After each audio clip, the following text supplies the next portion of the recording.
Hey guys, let's get right into it. So Brittany and Yazan, we pick up where last week's episode left off. Brittany and Yazan are in the car. Brittany is crying. She just feels very defeated. She's just like, I don't know what I did wrong. Britt, we all know what you did wrong. Let's be real. You know what I mean? Like, let's tell the truth and shame the devil, sis. You were a little spicy with his parents.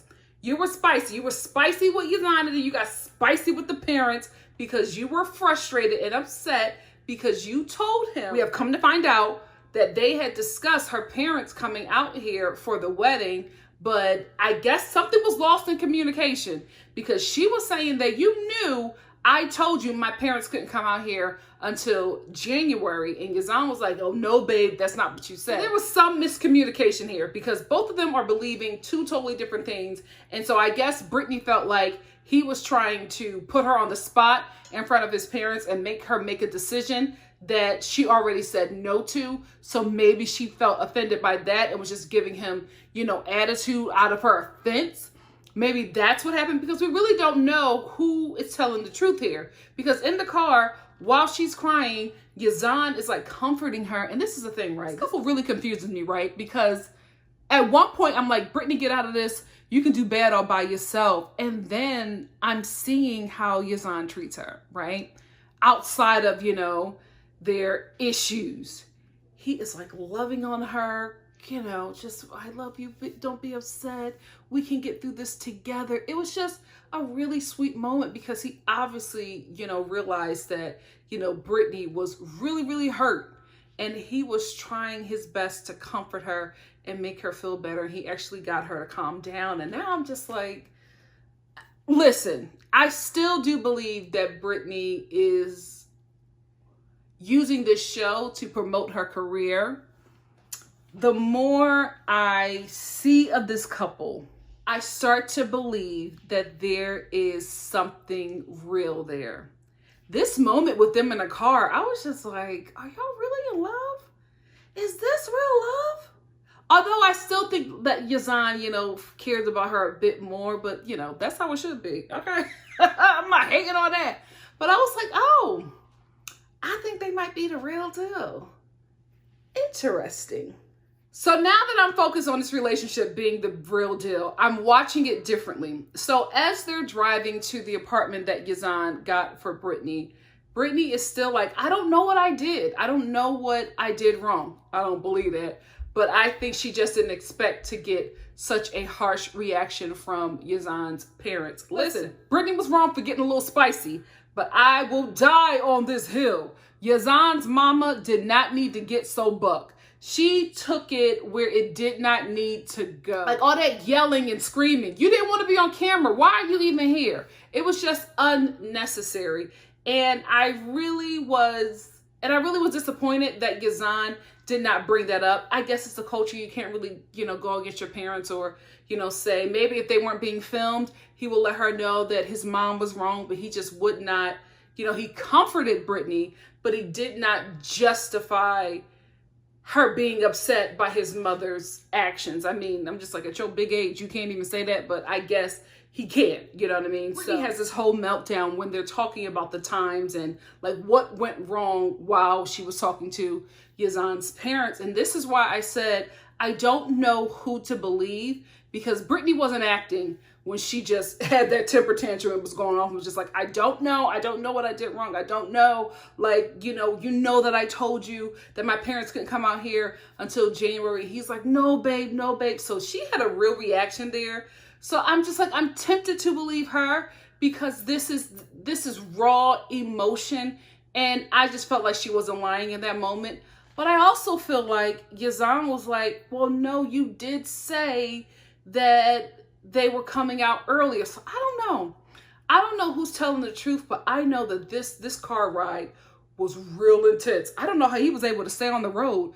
Brittany was going berserk. She was really heartbroken. And it's so unfortunate because it seems like when she first met his parents, she made such a good impression on them. So to be here, I don't know. I think she's definitely going to have to see his parents again. So I'm hoping it's a better situation for her, but woo, that night was a lot. It was a lot for everybody involved. But Yazan came back and made up for him not being able at his big age to talk to his parents about his relationship. That's another thing, right? I do think that Yazan respects his family and his culture and, you know, where he lives. I think he respects all of that, right? I also think that when he is with Brittany, off camera, I think he's a different dude. I think they talk a little different, you know, maybe a little sexy. I think there's a different kind of guy. I don't think she just fell in love with this Yazan that we see in front of her parents. I think, you know, when there are no rules, you know, when it's just them two, I think he's a different kind of dude. I think he's putting on, you know, this representative because he doesn't want to disrespect his family or his beliefs or where he lives. I think he's giving us that guy, you know. I think we're getting work Yazan. I think that Brittany met work Yazan first, but then Rico Suave Yazan was able to pull her on in. I don't think we'll ever see that guy, but I don't think that this like cookie cutter guy is who she met. I really don't. And here is why. Here is why. Because when we get to the apartment, let me tell you something. This is how you do it. This is how you do it. When she opened the door to that apartment, all them tears dried up. And she was like, oh, Yazan. Oh, this is nice. Oh my God, yes. Like she was mesmerized by this place. I was too. It's sad to say, it's because this show has always shocked us with the living conditions of non-American partner. So I don't know what I was expecting, but I wasn't expecting this. He was just like, I wanted to do something really nice for her. We walk into this really nice apartment. He has rose petals on the floor, rose petal on the bed. Brittany decides, you know, she's no longer upset. She's just like, I don't want to talk about, you know, what happened with your parents anymore. Let's just talk about us, because she done saw this house. Let me tell you something, man. That's all it takes. That's all it takes to get a woman. Housing. Proper housing, though, especially for an American woman. Proper housing, but, you know, a nice home with a good kitchen and a bathroom. Woo! The bathrooms and the kitchens get us every time. You get me a nice house with a marble island, you got me. So after Brittany sees this place, she's done talking about the parents. She just wants to, you know, spend some time with her man, right? So as soon as they get there, Yazan puts everything down. He shows her the place. They're like, you know, walking arm in arm to different rooms. She sits down next to him and, you know, tries to lean on him. And he's sitting there, right? He's sitting there, not like giving her anything. He's just like, okay, babe, I gotta go. And she's like, you're leaving? Why are you shocked that he's leaving? He's like, yeah, you know, babe, you know I can't stay. And I'm like, I feel like you've stayed before. Without the cameras, I feel like you stayed, Yazan. I'm telling you, I think we're getting representative Yazan, because Brittany was ready to get it in, okay? Brittany saw this place. She saw the rose petal. Why are you putting the rose petals on the bed if you leaving? Did you do that for the cameras, Yazan? Did you leave and wait in the car and wait for the camera crew to leave and then came back in, serviced Brittany, and then snuck back home? Something up. I feel like this is not real Yazan. This is Yazan that his parents will accept on TV, but I'm like, no, because she was shocked. I'm like, if this is how your relationship has been, right? If he has always been this dude, you should have been like, oh, I know you have to leave. You know, maybe something like that would have come up, but, you know, can we at least have tea? Can, you know, you sit down and talk with me for a minute before you leave? Because I know the customs that you have to go. She was shocked. She was like, you leaving? Oh, you'll never, you know what I mean? Like, I felt like that was coming. You'll never leave. Normally we get in the tub, but, you know, something was about to happen. But Brittany loved this dude because she's protecting him. She has not told us, this is not the Yazan that I met, okay? This is not the Yazan that I know. She never said that. She's just like, okay, Yazan's customs, he can't stay here, but, you know, I love Yazan. Like, she never put her man out there. Is this the real deal? Oh, God. Are these two really in love? Okay. I'm going to take this for what it is. And I'm going to go through this journey with Brittany and Yazan, believing that these two are the real deal. And that she just found a great opportunity for, you know, promote her rap career. but she's really in love with this man, and he's madly in love with her. Brittany and Yazan. Interesting. Very interesting. He definitely smashed. I can't. Nah, Yazan. You playing games, bro. You playing games. Acting like you a church boy. Get out of here. You know what I just thought about? And I'm so bad. I just thought about Ariella watching this. Ariella probably watched this scene of Yazan taking Brittany to this apartment. Oh, she probably got sick to her stomach.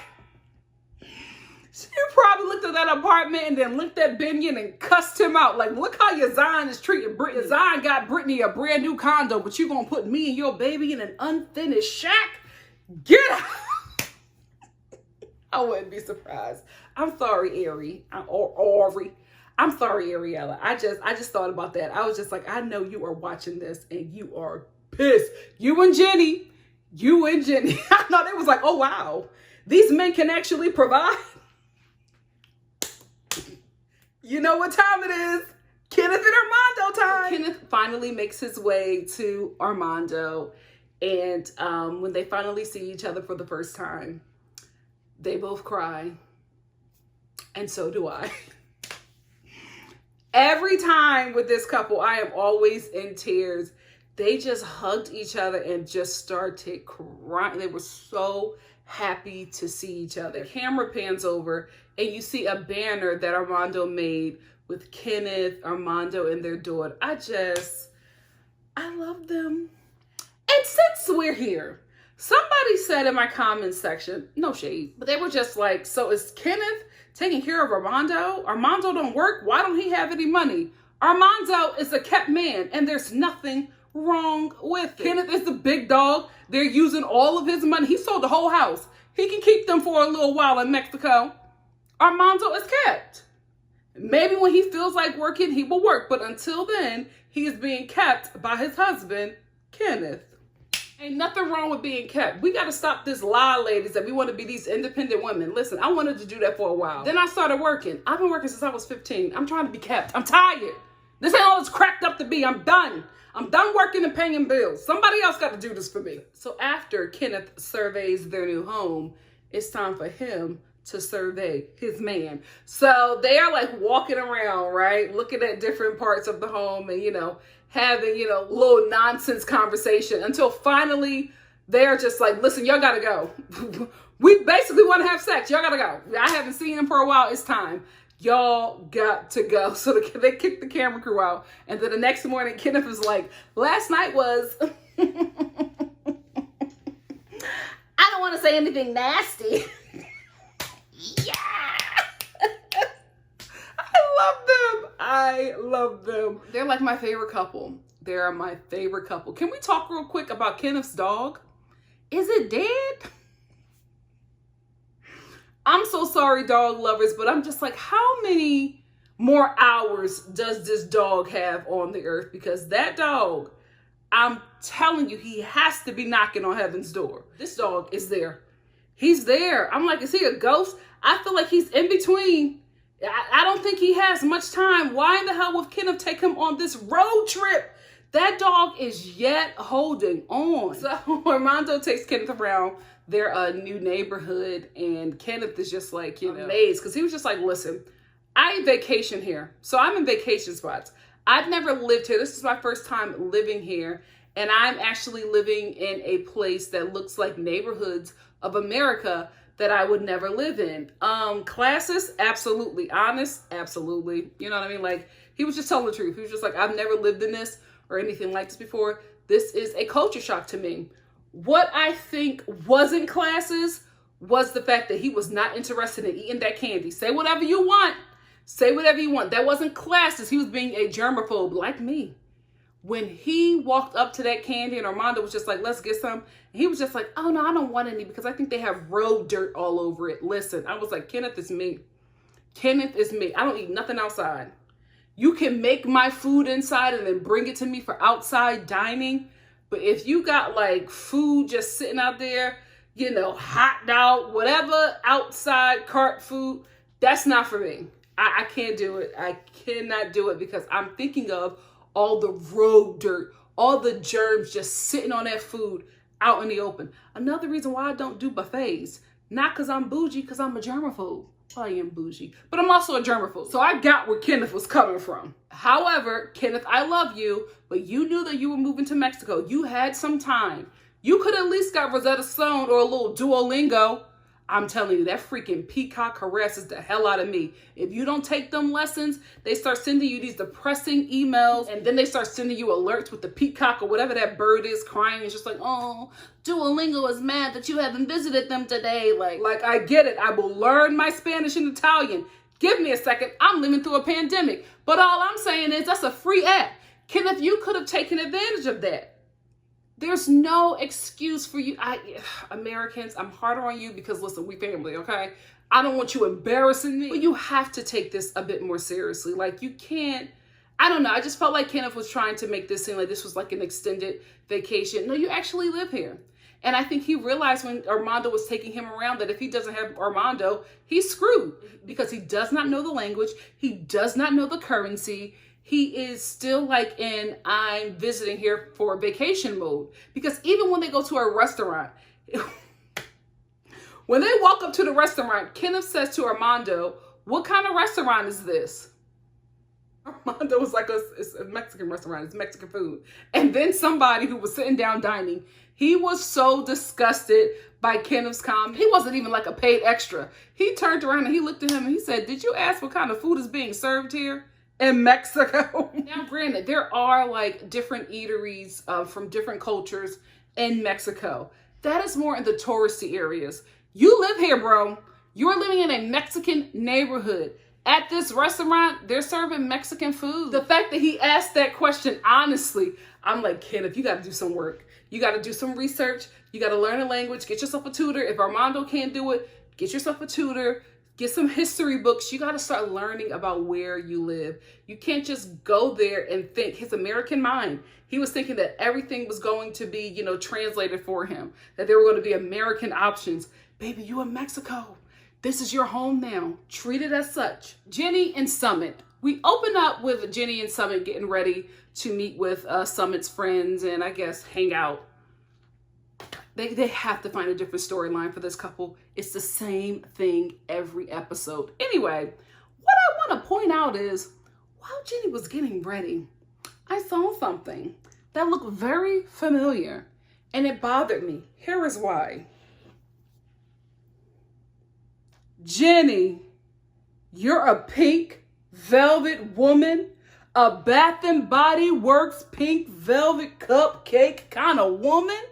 How dare you? Pink velvet cupcake women make better decisions, mama. Make better decisions. You cannot represent the brand if you continue to allow yourself to be played by a broke man. Yes, I rhymed. Bars, baby. Bars. I shouldn't have had the broke in though. I felt like the broke was too many words. Too many words. But you know, it rhymed. It rhymed. How you? I'm disappointed. Disappointed. Divine. So redundant, Jenny and Summit go to meet with Summit's friends who talk about how this relationship is not acceptable. Like every time they meet with one of his friends, they just say the same thing. This relationship is an abomination. A lot of people don't like it. The only difference here is that, you know, the friends' wives decided not to show up, but one of the guys, he was just like, but you're my friend. I don't care what anybody else thinks. I'm going to ride with you. But then in the confessional, he's just like, this relationship is going to be really hard. Nobody's going to forget about it. Nobody's going to accept it. It's going to be really difficult. And I'm just like, tell me something new. Tell me something new. This is every episode with this couple. We're going to meet with Summit's friends and they all say the same thing.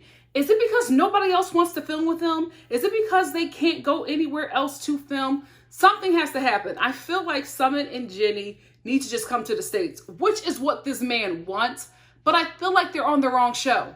I think they need to be on Happily Ever After so we can really get a good grasp of this relationship, because there's really no relationship. They can't go anywhere. They can't be around anybody. Nobody wants to film with them. And it's just like, what's the story?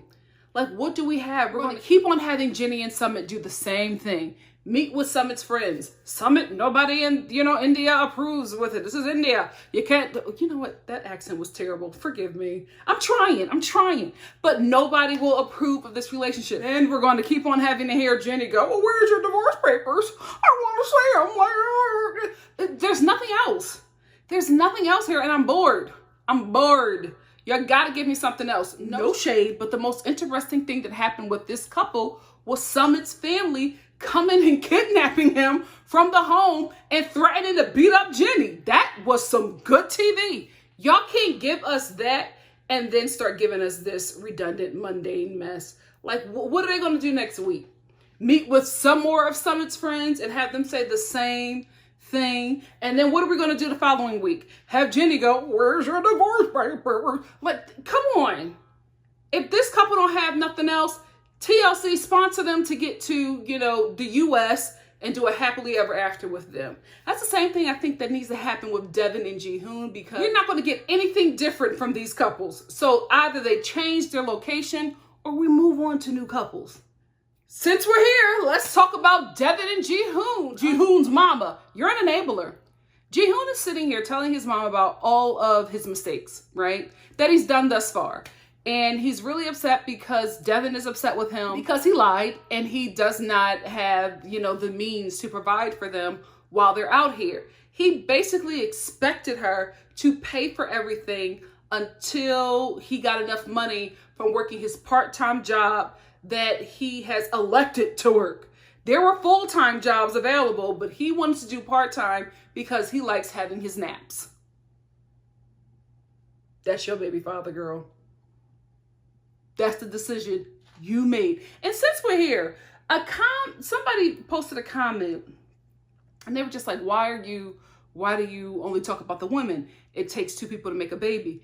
Yes, I have a vagina. Okay, I'm a woman. I'm talking about women. And just because you have a vagina does not make you a woman. I know I have a lot of trans supporters. What's up? Hey, y'all. I was born a woman and I identify as a woman. My experiences in this world is as a Black woman. I am an expert in Blackness. I'm an expert in being a woman. I'm an expert in Philadelphia. Okay. So those are like, that's my reality. That's my life. And that's how I identify. So when I'm speaking on my platform, get your own. When I'm speaking on my platform, I'm speaking as a woman to other women. I know that men watch me. The majority of my subscribers are women. So I'm speaking to my sisters.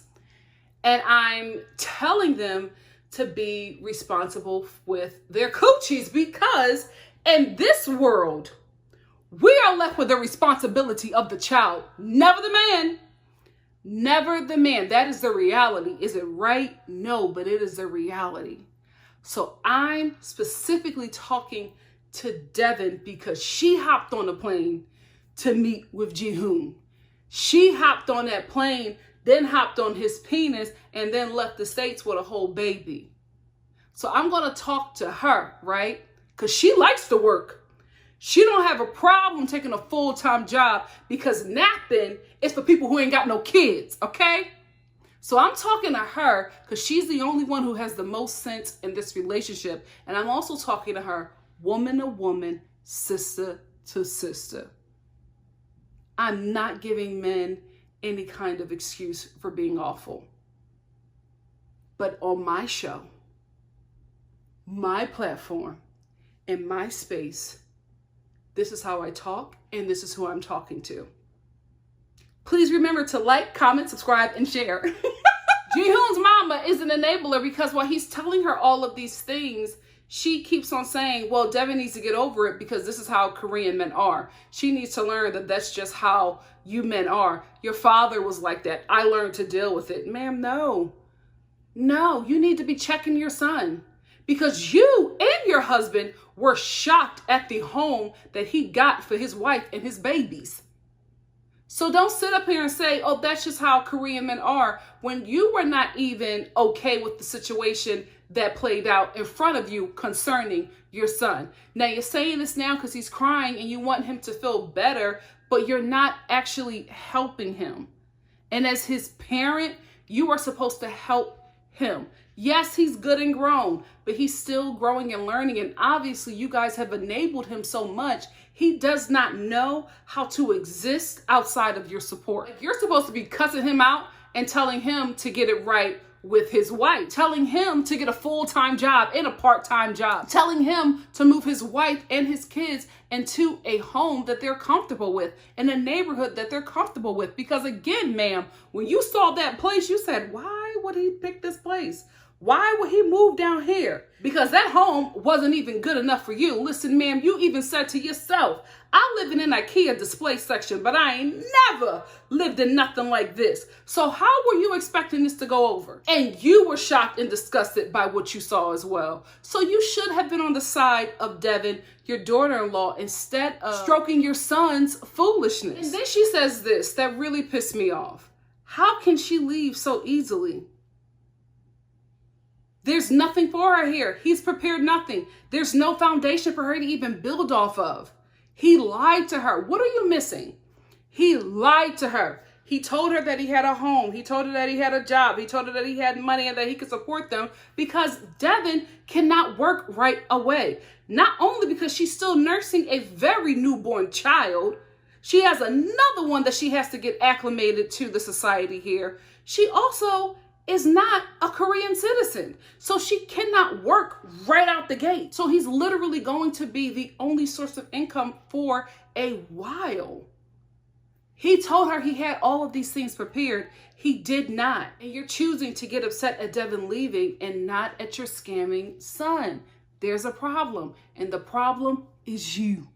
This comment from Jihoo's mama, this didn't piss me off, right? It just made a lot of sense. When she said that, I said, okay, there it is. It makes all the sense in the world. When Jihoon is crying, pouring out his heart to his mom, like he was already crying to her, right? But as he kept on thinking about how he probably messed it up for himself and really messed up his family and lost Devin for good, he's just talking about it to his mom, and he is just breaking down and crying. And also, you know how we are when we talk to our parents, especially our mom. You could be hiding something in, and all your mom has to say is, what's going on, baby? Everything comes out of you. Tears, guttural cries, and that's what he starts going into. So I don't know if this is the Korean culture, or maybe she was just embarrassed that this was being filmed. But while he's like breaking down, pouring his heart out to his mama, she says to him, stop crying. Korean men don't cry. See, this is why they kill us. This is why they kill us, because society raised men to not have any feelings. The only thing that men are supposed to do is provide, and that's it. They don't have to be kind. They're actually encouraged not to be that. They just have to be these hunters, and that men hunt. That's it. They hunt, they bring it home. We cook, we feel, we give birth, we love, we nurture. We got to do everything else. Listen, I will trade hunting if you can take on the burden of the rest of the home. But anyway, this is why.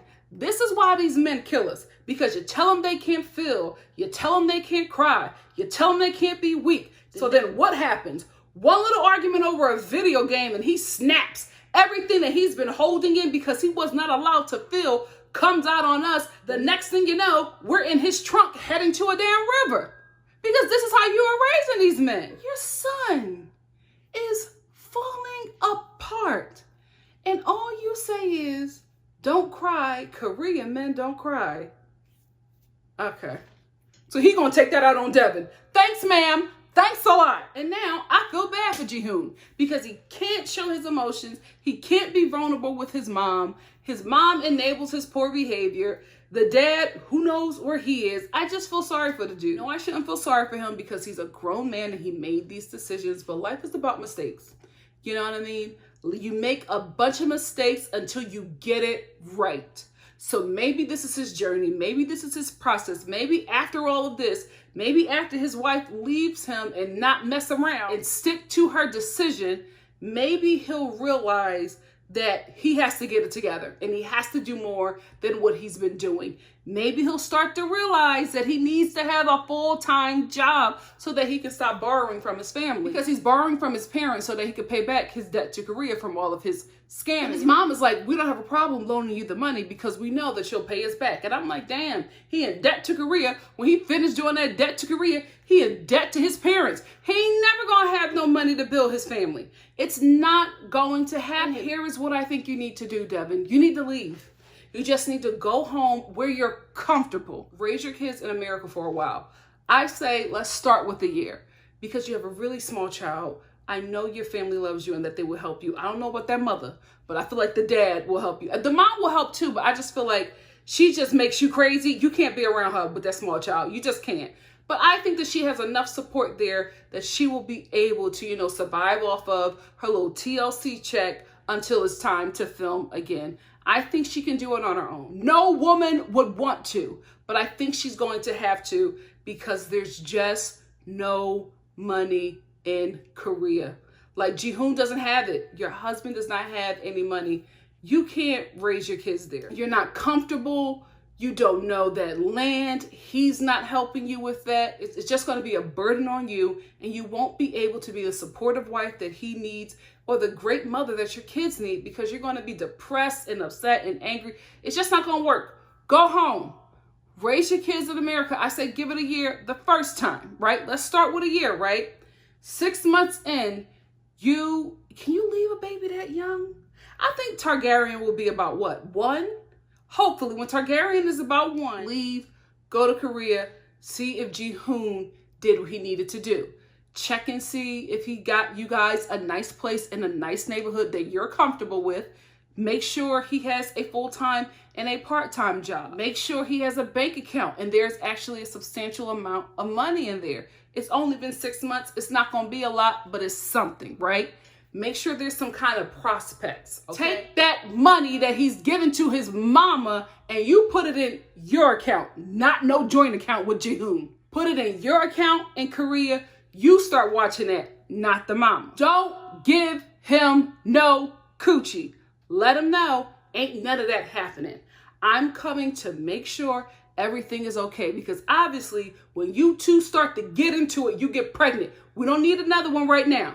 Not right now, maybe later in life, but right now, Targaryen is it. That's the final stop for right now. Don't give him nothing. Don't show him no affection. Just come there as a drill sergeant and check out the land. If it's okay, up to your standards, leave. Wait another 6 months. Come back out. Make sure that everything that you left that you thought was okay is even better. There's more money in the account. Ji-hoon has been consistently giving you the money to put in your account that's going to be for your family, but you're watching his money. Make sure he has a good rapport at his job, that he's showing up when he needs to and early. Make sure he's being a responsible adult. Check on his debts. Make sure that's coming down. Make sure he's in a place where you feel comfortable moving you and your kids out there to live. If everything is up to your standards, not even up to your standards, but better than when you left off, give him a little coochie. Just a little, okay, I'm proud of you. Not too much. Don't go crazy, because again, y'all fertile. Don't go crazy. Just give him a little something to be like, I'm proud of you. I like that you took the initiative and you stuck to your guns. Now I feel comfortable with bringing our children out here. 6 months later, you bring Targaryen and Ramona the Terrible, and you guys live there permanently. But you cannot keep on moving out to Korea on Ji-hoon's words. You need to see it in action. You have to have some kind of real validation that he's doing what he said he would do, because right now you cannot trust him. That's what you need to do, mama. It's going to be a process. It's going to be a process. It's going to be a process. But you guys do love each other and you want to make this work. I just think that your husband has not been put in the position to be a responsible leader of the home. He just doesn't know how it's done. He has to, you got to raise him. Sad to say, but this is who you picked, okay? You got to train him. They don't say all men are dogs for no reason. You got to train him so he can act right. That's what you have to do. That's going to be the work that you're going to be doing on Jihoon, but you're going to be doing it from the United States of America. Don't go out there until you are sure that this man has done what he said that he was going to do to get you and your family out there. 6 months, then there's a check-in, no cooch. Next 6 months, check-in, little bit of cooch. Following 6 months, the whole family, all the cooch. All the cooch, no pregnancy though. Not right now. 2 or 3 years. He got to stay on this schedule consistently, because you got to realize when you bring a family out there, then it's going to apply more pressure. And we'll know if he crack under pressure. He gives me that tease that he do, but we're not sure. So give him some time. 3 years. Let Targaryen be a good 4 or 5 before y'all try to do that again. Tim and Melissa. You know what? I can see why Tim's friends were saying like that Melissa was the best thing that ever happened to him, because she is. She's a really good woman. Her intro to us, I was just like, Tim, why would you cheat on this? She is like A1, like really up there. She doesn't give me that she's trying to scam him to get to the United States. She seems very happy where she's from. It seems like the only reason why she decided to stay there was for him. He was her only reason being there. I think she's very happy in Colombia and has no aspirations of living in the United States. I honestly get Tim's friends being like, you had a great woman who switched up her entire life to come here and live with you because she loves you that much, and you cheated on her. Like, she left everything to be with him and he cheated on her. I don't think that people realize, especially men. No, men realize that when it happens to them. When they do it, oh, I didn't mean nothing. I don't really like her like that. I was just, having a weak moment. I don't think that people who cheat really realize how much of a gut punch it is to their partner that they cheated on. You put so much trust into a person, and then it's like cheating is like the great deceiver, because you're giving them what you give me. What does Beyonce say? There's a song that she says, wait, you so African and broke. No, it's in Resentment. It's in her song Resentment. Oh, it's actually a Victoria Beckham song that Beyonce sang better and Jasmine Sullivan sang even better. But in the song Resentment, she says, I have to look at her in her eyes and see that she has half of me. Like, it's such a gut punch. It's so deceptive, because you're giving someone that you don't love, at least that's what you told me, the same thing you're giving me. Child. People don't talk about it enough, but cheating is so deceptive. It's like you feel like you're living with a stranger. You gave all of this to this person and they are lying to you. You lied to my mind, my soul, my body. I'm going deep. Let me get out of here. But anyway, it seems like Tim really broke Melissa's heart when he did that, which is why he's being like super boyfriend and, changing his life, moving down there to show that he is really going to be faithful to her. I do want to say this though. I don't think we're getting the full Tim story, because the way Melissa's mother was talking about him, she was just like, I thought he was a really good guy. And then I realized he was not that. He is not a good person, and I do not want my daughter with him. Is this just from cheating? Or are we not getting the real Tim? Do you guys think that we'll get this Tim that everybody is talking about that we haven't seen later in the season? Or is he always going to give us this representative and everybody's just going to look crazy? Because it's like, how could you be mad at this sweet teddy bear of a guy? Even when he was talking about cheating, he was so lovable. It was just like, oh my goodness, he just made a bad mistake. You know what I mean? Like, who is he really? I don't think we're ever going to see that dude. I hope we do, but I'm not sure. Even in the trailer, I'm just not sure, because the way his friends and Melissa's mother and even Melissa is speaking about him, there is a Tim we have not yet seen, and he's scary. Something that I want to talk about that Melissa said concerning her staying with Tim.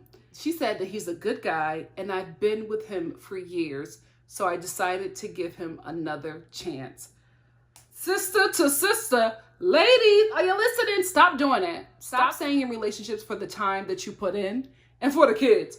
I feel like so many women stay in terrible situations because they put so much time in and because they have children with these people. And it's just like, you don't need to do that. Your kids need to see you happy. They don't need to see you miserable, getting cheated on and beat up by their daddy. They need to see you happy and free. And even if you put in 10 years into a relationship, if you are not happy, go. If they have not changed, go. Like, don't stay. Women do that a lot. I put a lot of time into this man. I helped build this man. I'm not walking away and letting somebody else reap the benefits of my work. Maybe that was your position in life. Maybe you were supposed to build up Tim so that he could treat Donna like a queen. You know what I mean? Maybe that was your work that you've done in him. Everybody does work in other people. You know what I mean? We all have relationships that have, lasted and some have not lasted. The relationships that haven't lasted, whether, intimate or platonic, whatever they may be, we learned from them and hopefully became better people. That's just life. You're going to meet people that are going to affect you, and they are either going to make you better or worse. You make that choice, right? So every relationship, every interaction is a learning experience for you to become the person that you will eventually end up in your golden years. You know what I mean? So I don't think it's bad that you dated somebody for a few years and then, you found out that this wasn't for you. You probably changed. They probably changed. That's just life. But staying miserable in a relationship or giving somebody another chance after they've harmed you because of time, because of the time that you put in, is not a good enough reason, in my opinion, to stay in a relationship. Because again, you're thinking about the time that you put in, right? What about the time they put into you? Maybe that partner was pouring things into you or teaching you things about yourself and how you are in relationships so that you could be a better life partner for your partner that's on the way. Sometimes you stay in relationships, and I remember hearing this in church, that a lot of people are in relationships because they've been together just for so long. Nothing is really keeping them together but time. They've been dating since college, and they moved in together, and then they just decided we are just going to make this work. And a lot of times you're in the wrong relationships, having the wrong kids, living somebody else's life. And that's why you're not happy. That just really stuck out to me when she said that. I was just like, because you put in 4 years, you decide to go back to the man that cheated on you? Like, I get if you want to be with him and you love him and you want to make that work, do what you got to do to make you happy. But time, not a good enough reason. I know far too many women, especially women that I grew up in church with, who are married to men just because, they got together when they were really young. And just like, well, I've been dating him for 7 years. I might as well marry him. Really? That's it? Do you love him? Do you want to you're making a decision to spend your entire life with this person and have children with them if that's what you want. Like, this is your life, and you're going to say okay to it because of time. Makes no sense to me. Makes no sense to me at all. It's not a good enough reason to be with anybody. Time. So what? You put 4 years into college? You using that degree? No. Listen, Melissa's mother is going to be a really difficult task for Tim to take on. She does not like him. She does not like him. However, Melissa showed up to her doorstep when she was heartbroken by Tim, she has never forgot that. She kept on talking about how he hurt her daughter. Guys, we ain't getting the full story. There is some stuff that is missing because the way everybody talks about Tim, we don't see that guy. And I'm like, this mother was near tears talking about what he did to her daughter. Melissa, listen to your mother. Listen to your mother. Tim, go home. Tim, go home. Get some therapy, because something up with you. Your best friends, Melissa's mama, Melissa, everybody is seeing something that is obviously problematic. The only person who can't see it is your mother. That's the issue. She probably the problem. It could also be the daddy. They often are. But that's, that's not Bible. But it's pretty common. Anyway, who am I? I'm just a wise sister from Philadelphia. That's all I wanted to talk about with this episode. Again, I'm starving. I'm back on my juices, so these reviews are going to be a mess. Get into it. I don't know how long I'm going to stay on this, but we're going to see. Maybe I'll get off when my cheekbones come back. When y'all see them cheekbones come back, just know I'm not going to be as reckless. I'm gonna have my cards back in my body, so I'm gonna be a little bit more censored. Right now, you're gonna get Nikki juicing. That's what you're gonna get from here. All these reviews are gonna be a mess. Get the foolishness while you can. Anyway, that's it for me. What did you think of this episode? Let's talk about it in the comment section below. And if you like what you see here, please like, comment, subscribe, and share. And I will see you, what is this? Monday. I will see you, if not Monday night, Tuesday afternoon for the following episode of 90 Day Fiancé, The Other Way. Love you guys. Bye.